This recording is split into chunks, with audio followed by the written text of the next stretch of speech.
जातीय जनगणना के मुद्दे पर आमने सामने दिखा पक्ष और विपक्ष। पंचायती राज मंत्री ने राजद के बयान पर किया जमकर पलटवार। कोरोना के गहराते संकट के बीच आज बिहार का दौरा करेगी केंद्रीय टीम। केंद्र ने 10 राज्यों में भेजी अपनी टीम। और पीएम मोदी का ऐलान, 3 जनवरी से 15 से 18 साल के बच्चों को लगेगा टीका। फ्रंटलाइन वर्कर्स और बुजुर्गों को बूस्टर डोज। नमस्कार, आप देख रहे हैं डीटीवी भारत और मैं हूं आपके साथ एकता। चलिए शुरुआत करते हैं बुलेटिन की और रुख करते हैं खबरों की ओर, जहां जदयू की पटना स्थित प्रदेश कार्यालय में आज एक अहम बैठक बुलाई गई है, जहां जदयू के प्रदेश अध्यक्ष उमेश सिंह कुशवाहा ने बताया कि इस बैठक में पार्टी के सभी जिला प्रभारी और जिला अध्यक्षों को आमंत्रित किया गया है। वहीं उन्होंने बताया कि संगठन की मजबूती को लेकर यह बैठक बुलाई गई है। वहीं इस दौरान जिला प्रभारी और जिला अध्यक्षों के कार्यों की समीक्षा की जाएगी, जहां पार्टी लगातार संगठन की मजबूती के लिए अभियान चला रही है। ऐसे में पार्टी को जमीनी स्तर पर धारदार बनाने के लिए यह समीक्षा बैठक आयोजित की गई है, जहां जदयू की सोच है कि पार्टी के साथियों के साथ लगातार चर्चा और उनसे संवाद होते रहे। वहीं संगठन की मजबूती को लेकर प्रदेश में जो अभियान चलाया जा रहा है उससे बल मिल सके।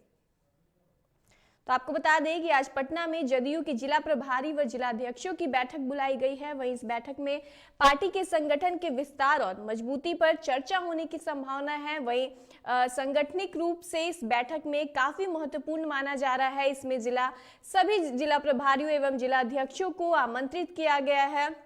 वहीं जदयू के प्रदेश अध्यक्ष उमेश कुशवाहा ने बताया है कि इस बैठक में पार्टी के सभी जिला प्रभारी और जिला अध्यक्षों को आमंत्रित किया गया है। वहीं उन्होंने बताया है कि संगठन की मजबूती को लेकर यह बैठक बुलाई गई है। वहीं इस दौरान जिला प्रभारी और जिला अध्यक्षों के कार्यों की समीक्षा भी की जाएगी और पार्टी लगातार जो है संगठन की मजबूती के लिए अभियान चला रही है। ऐसे में पार्टी को जमीनी स्तर पर धारदार बनाने के लिए यह समीक्षा बैठक आयोजित की गई है, जहां जदयू की सोच है कि पार्टी के साथियों के साथ लगातार चर्चा और उनसे संवाद होता रहे और संगठन की मजबूती को लेकर प्रदेश में जो अभियान चल रहा है उससे बल मिल सके।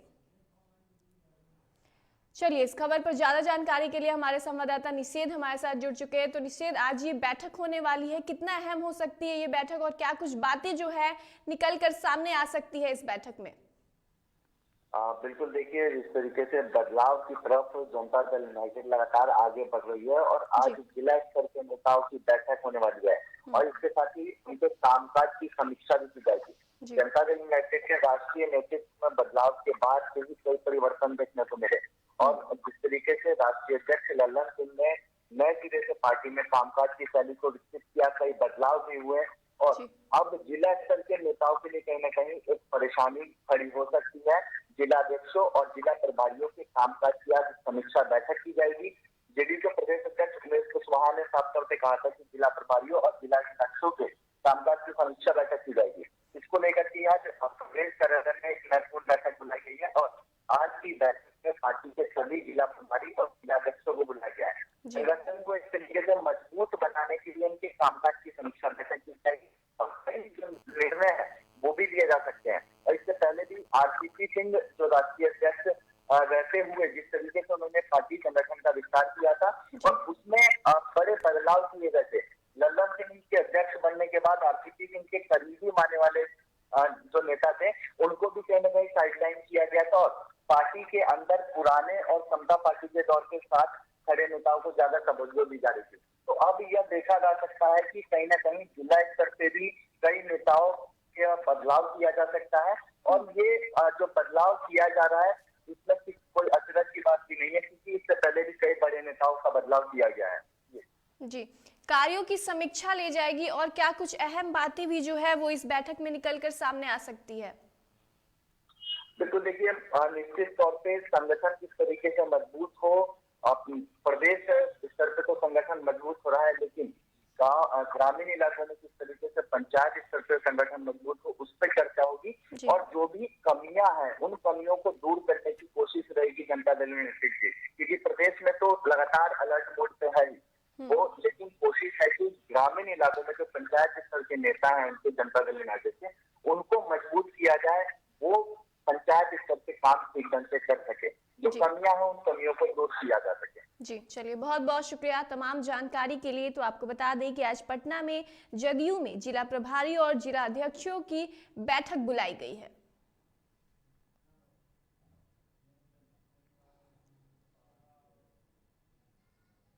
बिहार सरकार के पंचायती राज विभाग के मंत्री सम्राट चौधरी ने जाति आधारित जनगणना को लेकर राजद पर तंज कसा है। उन्होंने कहा है कि जातीय जनगणना को लेकर बीजेपी और जेडीयू एक साथ मिलकर बात करेगी, लेकिन हमें लगता है कि राष्ट्रीय जनता दल को क्या जरूरत है, क्योंकि वह तो जाति तोड़कर दूसरी शादी कर रहे हैं। वहीं सम्राट चौधरी ने यह भी जानकारी दी है कि जनजीवन हरियाली के तहत जनवरी महीने से 50,000 कुआं का मरम्मत किया जाएगा। जीवन हरियाली और पर्यावरण के लिए देश के प्रधानमंत्री जी लगातार वर्ल्ड लेवल पर अपनी बात रख के आए थे और बिहार के मुख्यमंत्री भी जल जीवन हरियाली के माध्यम से बिहार के गांव में कैसे हम जल जीवन हरियाली को आगे बढ़ाएं, इस पर काम कर रहे हैं। तो हम लोगों ने 5 जनवरी से बिहार के 50,000 कुआं का मरम्मती करके उसको चालू करने की स्थिति में करने का निर्णय लिया है। 82,000 कुआं हमारे पास पंचायती राज के पास है। हम 50,000 से अधिक जनवरी माह में उसको पूरा करने का काम करेंगे। ये टारगेट लेकर हमने काम शुरुआत किया। कोरोना महामारी से गहराते संकट से निपटने के लिए केंद्र सरकार एक्शन में दिख रही है। वहीं कोरोना की तीसरी लहर की आशंका के बीच देश भर में तैयारियों के बारे में जानकारी लेने के लिए केंद्र सरकार ने 10 राज्यों में अपनी टीम भेजी है। इसमें बिहार भी शामिल है। वहीं बिहार में केंद्रीय टीम आज पहुंच रही है, जहां टीम यहां तीसरी लहर को लेकर प्रदेश में क्या कुछ तैयारी की गई है, इसकी जानकारी जुटाएगी। वहीं इस दौरान केंद्रीय टीम इससे निपटने के लिए की गई तैयारियों का जायजा लेगी। वहीं टीम के सदस्य अस्पतालों का दौरा करने के बाद संबंधित अधिकारियों के साथ समीक्षा बैठक करेंगे और जरूरत के अनुसार आवश्यक दिशा निर्देश भी देंगे। चलिए, इस खबर पर ज्यादा जानकारी के लिए हमारे संवाददाता उत्कर्ष हमारे साथ जुड़ चुके हैं। तो उत्कर्ष, आज कोरोना की समीक्षा के लिए केंद्र की टीम आ चुकी है, तो क्या कुछ जो है वो चीजें सामने आ सकती है समीक्षा के बाद? एकता, देखिए आज केंद्र से टीम आ रही है पटना। कोरोना को लेकर जिस तरीके से बढ़ते कोरोना का संकट बिहार पर फैलते जा रहा है, इसको लेकर अब बिहार समेत और 9 ऐसे राज्य हैं जहां पर केंद्र की टीम आने वाली है और कोरोना को लेकर तमाम वो जो मानक हैं उसकी जांच करेगी। और आज बिहार भी आ रही है और बिहार के अलग अलग जिले में जाएगी, जहां पर पिछले जब सेकेंड स्टेज कोरोना का आया था उस समय सबसे ज्यादा जहां खतरा था, उस जगह पर कोरोना को लेकर तमाम जगहों का जो है तरीका है, किस तरीके से वैक्सीनेशन हो रहा है, किस तरीके से कोरोना की जांच हो रही है, वो तमाम जांच का मुआयना करेगी। और इतना ही नहीं, तमाम जो हॉस्पिटल है, कोविड डेडिकेटेड हॉस्पिटल, वहां का भी जांच करेगी। एकता जी, जिस तरीके से बाकी राज्यों में नाइट कर्फ्यू लग गया है, तो क्या लगता है समीक्षा के बाद बिहार में भी नाइट कर्फ्यू लगने की आशंका है? जी बिल्कुल एकता, देखिए जिस तरीके से बिहार में फिलहाल अभी कोरोना का संक्रमण है वो काफी कम है, धीरे धीरे बताए कि अगर प्रतिदिन की बात करें तो 6 से 8 संक्रमित पाए जा रहे हैं। वहीं जो रेशियो है ठीक होने की वो करीब 10 से ज्यादा है। तो ऐसे में फिलहाल मुख्यमंत्री द्वारा तो ऐसा जरूर कहा गया है कि अभी बिहार में ऐसी कोई नाइट कर्फ्यू या फिर कोई सख्ती की जरूरत नहीं है। लेकिन हालांकि अगर कोरोना का संक्रमण होता है तो मुख्यमंत्री जरूर इस पर एक्शन लेंगे। एकता, चलिए, बहुत बहुत शुक्रिया तमाम जानकारी के लिए। तो आपको बता दें कि समीक्षा के लिए केंद्र की टीम जो है वो बिहार आ चुकी है और कोरोना से संबंधित अस्पतालों की भी समीक्षा करेगी। वहीं कोरोना के नए वेरिएंट ओमिक्रॉन की इलाज की तैयारी पटना के आईजीआईएमएस में कर ली गई है, जहां कोरोना की दूसरी लहर में ऑक्सीजन की भारी कमी देखी जा रही थी। लेकिन इस बार आईजीआईएमएस में लिक्विड ऑक्सीजन के 2 प्लांट लगाए गए हैं। साथ ही पीएम केयर फंड से भी ऑक्सीजन की व्यवस्था की गई है, जहां आईजीआईएमएस में 40,000 लीटर की क्षमता वाले लिक्विड ऑक्सीजन के 2 टैंक लगाए गए हैं। तो आपको बता दें कि जैसे पिछली बार बात करें पिछले कोविड की, तो जिस तरीके से बेड और ऑक्सीजन की कमी हुई थी उसको देखते हुए इस बार जो है पटना की आईजीआईएमएस ने पहले से ही तैयारी कर ली है और ऑक्सीजन की भरपूर मात्रा में जो है वो हॉस्पिटलों में उसकी व्यवस्था कर दी है, जिसको लेकर अगर केसेस आगे बढ़ते हैं तो उसको लेकर ज़्यादा परेशानी ना हो, उसको लेकर कोरोना के नए वेरिएंट ओमिक्रॉन के इलाज के लिए पटना के आईजीआईएमएस ने पूरी तरीके से तैयारी कर ली है। आपको आपको बता दें कि दूसरी लहर में ऑक्सीजन की भारी किल्लत हुई थी, जिसके वजह से इस बार जो है IGIMS ने लिक्विड ऑक्सीजन के 2 प्लांट लगा लिए हैं पहले से ही। साथ ही PM केयर फंड में ऑक्सीजन की व्यवस्था की गई है। वहीं बात करें IGIMS में 40,000 लीटर की क्षमता वाले, आप देख सकते हैं तस्वीरों में भी, कि 2 लिक्विड ऑक्सीजन के टैंक लगाए गए हैं। 1000 से 10.5 के करीब पेशेंट का होता है। हाँ। अभी कितना प्लांट है, क्या क्या काम कर रहा है? अभी प्लांट आपका 2 लिक्विड प्लांट है, 2 PMA प्लांट, 3 PMA प्लांट है। ओकरा बाद जो है जम्बो सिलेंडर का प्लांट है, मनीफोल्ड जिसको बोलते हैं, इससे हम लोग आए। तो जैसा आवश्यकता अनुसार हम लोग जहाँ अगर पड़ेगा गैस की सिलेंडर तो उसे हम लेबर पाइप कर। चलिए यहाँ वक्त हो चला एक छोटे से ब्रेक का, हम जल्द हाजिर होंगे, आप कहीं मत जाइएगा।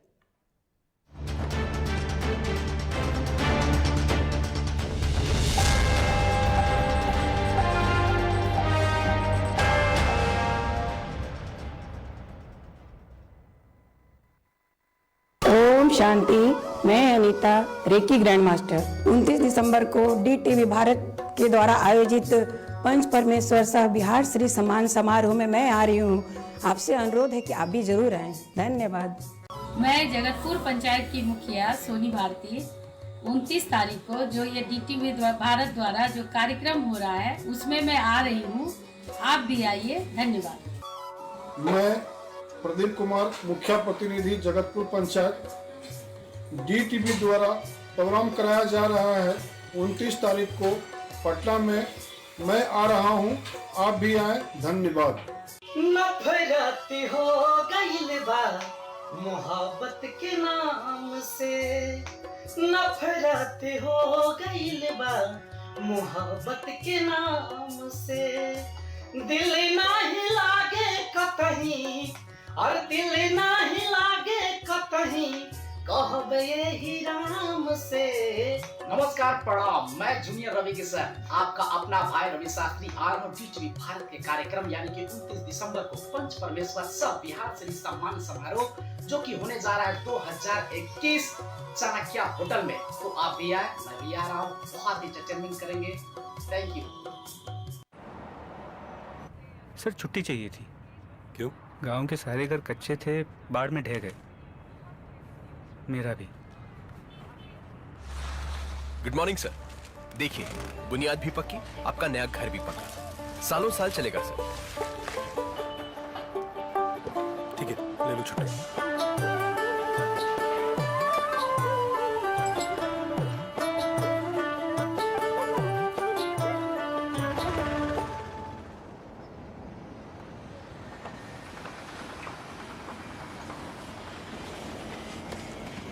लो, हो गया घर पक्का। छुट्टी कैंसिल।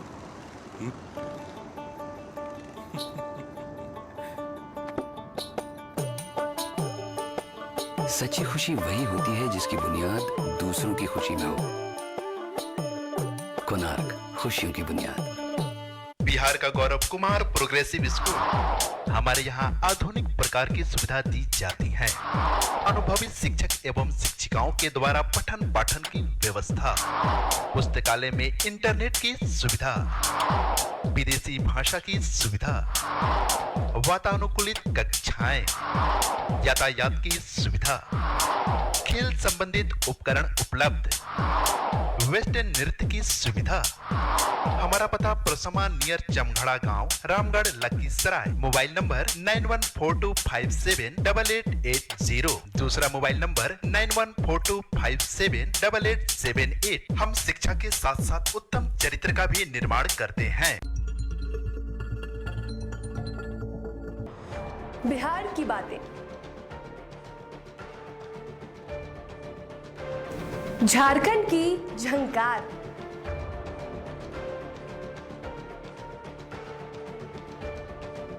यूपी के रास्ते, दिल्ली की सियासत की बात।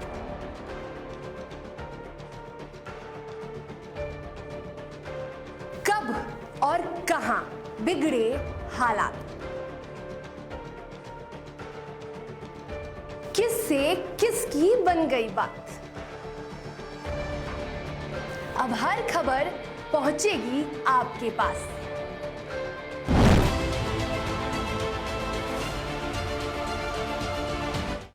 हम भरत शर्मा व्यास DTV भारत के पूरा परिवार अपना श्रोता बंधु लोग के प्रणाम करतनी। संग ही एगो सूचना बार सबके कि DTV भारत पंच परमेश्वर सह विहार श्री सम्मान 2021 के करावल जा रहा है। उनमें बहुत अच्छा कलाकार आ रहे बड़े, बहुत बढ़िया कार्यक्रम होके जा रहा भाई सम्मान समारोह। हम DTV भारत के पूरा परिवार लोग के धन्यवाद साधुवाद देते कि ये तरह के अच्छा काम रो सब करावतनी। आओ कार्यक्रम में हमरो आवे के बा और वो सबसे भी निहोरा बा कि रो सब वो कार्यक्रम में आई। चाणक्य होटल 29/12/21 के और समारोह के सफल बने। जय भोजपुरी। अरे उमड़ल जवनिया अचरवा संभारा, चलत डगरिया नजरिया न मारा। उमड़ल जवनिया अचरवा संभारा, चलत डगरिया नजरिया न मारा। मनवा संभारना, अरे मनवा संभारना, बनाव बतिया तोहर नैना कटार घायल करे छतिया तोहर नैना कटार घायल करे छतिया। नमस्कार, मैं सत्येंद्र संगीत दिनांक 29 दिसंबर को DTV भारत के खास कार्यक्रम पंच परमेश्वर सह सम्मान समारोह में आ रहा हूँ। आप भी आइए, हम होंगे और हमारे साथ होगा गीत संगीत का झनकार। दिनांक 29 दिसंबर 2021 को DTV भारत के खास कार्यक्रम पंच परमेश्वर सह सम्मान समारोह 2021-22 में आप जरूर आइए। बहुत बहुत शुक्रिया, बहुत बहुत।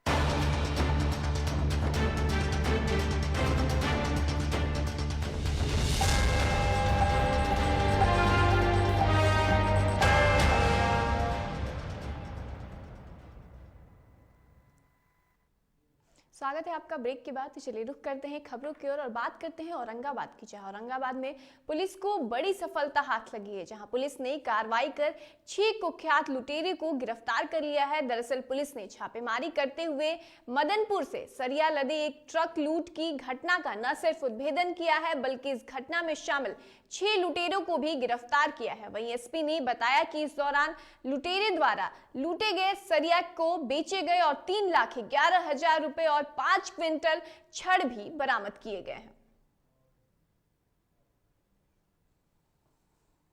22 नवंबर को मदनपुर थाना अंतर्गत 18 चक्का ट्रक से ट्रक के ड्राइवर और खलासी को पकड़ लिया गया था अपराधियों द्वारा। उसका हाथ और आंख बांधकर ट्रक को माल सहित लेकर भाग गए थे और ट्रक के चालक और खलासी को मेहदिया थाना अरवल जिला में झाड़ी में फेंक दिया गया था। तो इस केस को दर्ज करके हमने एक विशेष टीम का गठन किया गया था SDPO सदर के नेतृत्व में। इसका उद्भेदन करने में कुछ समय लगा, लेकिन कुल 6 अभियुक्तों को गिरफ्तार किया गया है। कुछ को पटना से और कुछ को ही औरंगाबाद से गिरफ्तार किया गया है। लखीसराय जिले की पटेल नगर वार्ड नंबर 17 में बंद घर का ताला तोड़कर चोरों ने जेवरात सहित लाखों की संपत्ति की चोरी कर ली है। जानकारी के मुताबिक गृहस्वामी घर बंद कर बाहर गए थे, तभी इस घटना को अंजाम दिया गया। फिलहाल पुलिस को इसकी सूचना दी गई है, जहां पुलिस मामले की जांच में जुटी है।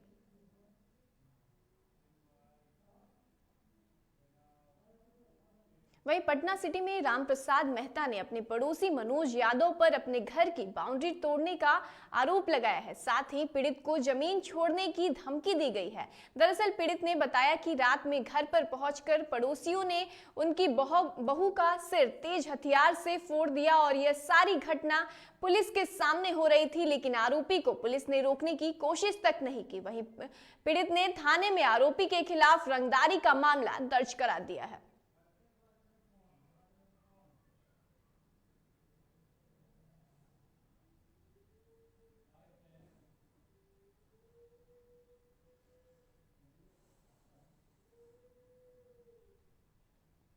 रात का समय था, सब 10 साढ़े 10 के करीब में मैं जब बाहर से गाड़ी गलौज हो रहा था, आवाज़ आई, हम लोग फुल फैमिली निकले, देखें उसी समय वो लोग आए। उसकी बेटी हमको पकड़ के खींची, बहुत मारी। और उसके पिताजी मनोज यादव हैं, वो लाके रड था या क्या था, धार वाला चीज़ था, वो हमारे सर पे मार दिए। उसके बाद बहुत बात हुआ, पुलिस वाले भी आए उस समय, वो भी उनको भी मैं बोली पुलिस वाले को कि आपके सामने मेरा सर फटा है, मनोज यादव मारे हैं देखिए, लेकिन वो लोग कुछ नहीं सुन रहे हैं, आप उसी की तरफ जा रहे हैं, कोई कार्रवाई नहीं की है। हम उसके सामने बार बार पुलिस वाले को बोले कि आपके सामने हमको मारे, आप लोग किस काम के हैं, प्रशासन है, जनता का सेवा में है, आप जनता का सेवा आप लोग नहीं करते हैं, उनके खिलाफ ही, हमारे खिलाफ ही जाते हैं आप। बहुत बात बोले। उसके बाद मुझे चक्कर उक्कर आने लगा तो हमारे परिवार लोग हॉस्पिटल लेके गए।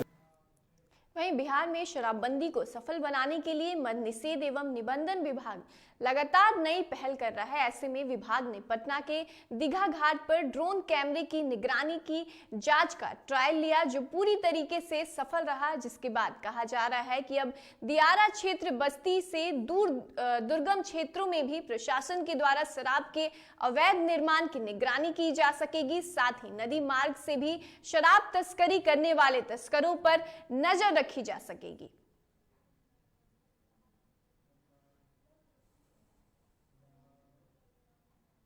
वहीं पटना में पूर्व मध्य रेलवे की तरफ से अब एक नई सुविधा बिहार के स्टेशनों पर मुहैया कराई जाएगी, जिसके बाद यात्रियों को टिकट काउंटर पर लंबी कतार में लगने की जरूरत नहीं होगी, जहां यात्री अब स्मार्ट कार्ड के जरिए टिकट मशीन से ही टिकट ले सकेंगे। इसके लिए स्टेशन पर ऑटोमेटिक टिकट वेंडिंग मशीन लगाई जाएगी और इसकी शुरुआत बिहार के पटना जंक्शन से होने वाली है, जहां पटना जंक्शन पर कुल 6 मशीनें लगाई जाएगी।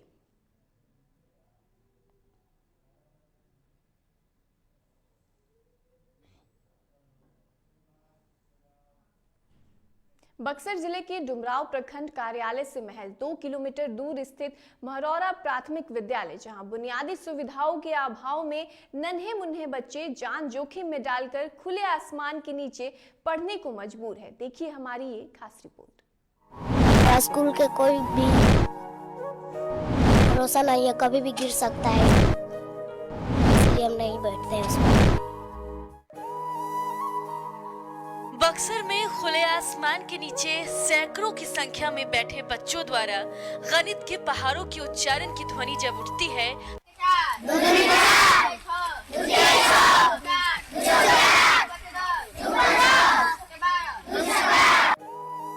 तो निगाहें बरबस ही बच्चों की ओर चली जाती है। इस तरफ से गुजरने वालों को तो कतई इसका आभास नहीं होता कि खुले आसमान के नीचे जमीन पर बैठे छात्र और छात्राएं 21वीं सदी के विद्यालय में अपने बेहतर भविष्य को संवारने में जुटे हैं। शायद सिस्टम भी यही चाहती है कि खुले आसमान के नीचे ही पढ़कर कई महान लोगों को ज्ञान की प्राप्ति हुई, तो यहाँ के बच्चे भी इसी व्यवस्था में तप कर सोना बन जाए। ऐसी स्थितियाँ तो बहुत दिनों से है। पहले तो अभी लोग 12 में, हम तो 18 में आए हैं, तो उस समय से ही स्थिति ऐसे ही है। यहाँ हम लोग पढ़ाते थे और नया भवन वहाँ बन रहा था, तो सोचे कि यहाँ से हम लोग वहाँ चले जाएंगे, लेकिन वहाँ भी पूरा नहीं, कंप्लीट भवन नहीं हुआ।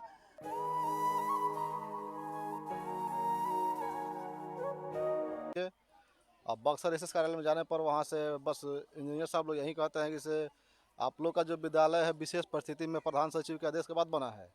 अब प्रधान सचिव ने द्वितीय किस्त राशि जारी किए थे, जिससे हम लोग का विद्यालय बना है। अब द्वितीय किस्त राशि वहाँ से बोलते हैं जब तक प्रधान सचिव पुनः आदेश नहीं करेंगे, डायरेक्टर साहब आदेश नहीं करेंगे, तब तक हम लोग राशि देने में असमर्थ हैं।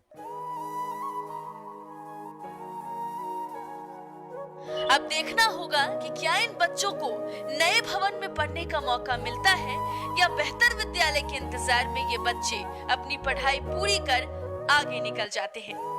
डीटीवी भारत के लिए बक्सर से सुमित की रिपोर्ट। झारखंड के कुमारडुंगी के चंपिला गांव में ग्रामीण विकास विभाग के विशेष प्रमंडल से बन रहे 1500 फीट पीसीसी सड़क निर्माण से भारी अनियमितता का आरोप लगाते हुए न्यूनतम मजदूरी के नाम पर मात्र 200 मजदूरी भुगतान करने का आरोप लगाया है। साथ ही गुणवत्तापूर्ण सड़क निर्माण नहीं किए जाने की शिकायत पर जनरल कामगार यूनियन के जिला सचिव माधव चंद्र कुंकल ने ग्रामीणों से मुलाकात की, साथ ही सड़क की जांच भी की। वहीं जांच में अनियमितता पाए जाने के बाद बैठक कर काम को बंद करने का फैसला लिया गया।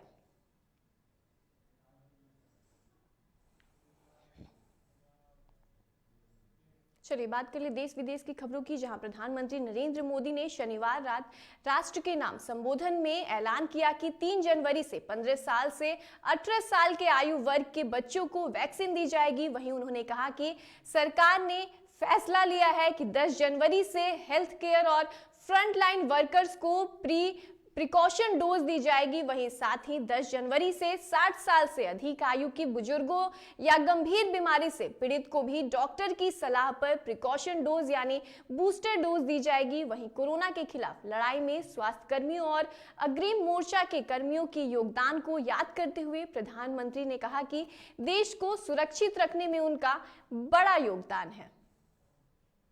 हमारे वैक्सीनेशन को आज जब 11 महीने पूरे हो चुके हैं तो सारी चीजों का वैज्ञानिकों ने जो अध्ययन किया है और विश्व भर के अनुभवों को देखते हुए आज कुछ निर्णय लिए गए हैं। आज अटल जी का जन्मदिन भी है, क्रिसमस का त्योहार भी है, तो मुझे लगा जा रहे हैं हमारे बच्चों की और उनके माता पिता की चिंता भी कम करेगा। साथियों, हम सबका अनुभव है कि जो कोरोना वॉरियर्स हैं, हेल्थ केयर और फ्रंटलाइन वर्कर्स हैं, इस लड़ाई में देश को सुरक्षित रखने में उनका बहुत बड़ा योगदान है। वो आज भी कोरोना के मरीजों की सेवा में अपना बहुत समय बिताते हैं। इसलिए प्रिकॉशन की दृष्टि से सरकार ने निर्णय लिया है कि हेल्थ केयर और फ्रंटलाइन वर्कर्स को वैक्सीन की प्रिकॉशन डोज भी प्रारंभ की जाए। इसकी शुरुआत 2022 में 10 जनवरी सोमवार के दिन से की जाएगी। चलिए इस खबर पर ज्यादा जानकारी के लिए हमारी सहयोगी पूजा हमारे साथ जुड़ चुकी है। तो पूजा, जिस तरीके से भारत में ओमिक्रॉन के मामले बढ़ रहे थे, ऐसे में प्रधानमंत्री मोदी ने 15 से 18 सालों के लिए भी अब वैक्सीन जो है वो मुहैया करा दी है। तो क्या लगता है इस फैसले के बाद भारत में ओमिक्रॉन के मामले पर कंट्रोल किया जा सकता है? बिल्कुल ऐसा देखिए, जिस तरीके से प्रधानमंत्री नरेंद्र मोदी ने कल क्रिसमस के उपलक्ष्य में जब वो जनता से रूबरू हुए, दरअसल उन्होंने अपना संबोधन दिया, इसमें उन्होंने नए साल में लोगों को एक तोहफा दिया है। और ये कहना गलत नहीं होगा कि ओमिक्रॉन के बढ़ते मामले को लेकर सरकार पूरी तरीके से सक्रिय है। और इसी के संदर्भ में, इसी को देखते हुए 10 जनवरी से देश में हेल्थ केयर और फ्रंट लाइन वर्कर्स को वैक्सीन की बूस्टर डोज दी जाएगी। साथ ही जिस तरीके से प्रधानमंत्री मोदी ने कहा कि 60 साल से ऊपर के जो लोग हैं उन्हें प्रिकॉशन डोज दी जाएगी। और एक खुशी की बात जो उन्होंने ऐलान कल किया है वो ये है कि 15 साल से 18 साल के बच्चों को भी 3 जनवरी से वैक्सीन लगाई जाएगी। तो जो लगातार पेरेंट्स थे वो काफी ज्यादा परेशान थे, चिंतित थे कि ओमिक्रॉन के बढ़ते मामले के बीच उनके बच्चों में खतरा जो है वो बेहद ज्यादा है। और ऐसे में प्रधानमंत्री ने जो ऐलान किया है, इससे कहीं ना कहीं हम ये जरूर कह सकते हैं कि सरकार सक्रिय है और बढ़ते मामलों पर कंट्रोल करने के लिए, नियंत्रण करने के लिए। बहुत बहुत शुक्रिया तमाम जानकारी के लिए। तो आपको बता दें कि ये बड़ा ऐलान किया प्रधानमंत्री मोदी ने, जिससे भारत में ओमिक्रॉन के मामले पर कहीं ना कहीं हम जो है इस पे सफल ले सकते हैं। चलिए अभी के इस बुलेटिन में बस इतना ही। मुझे दीजिए इजाजत और आप देखते रहिए DTV भारत। नमस्कार।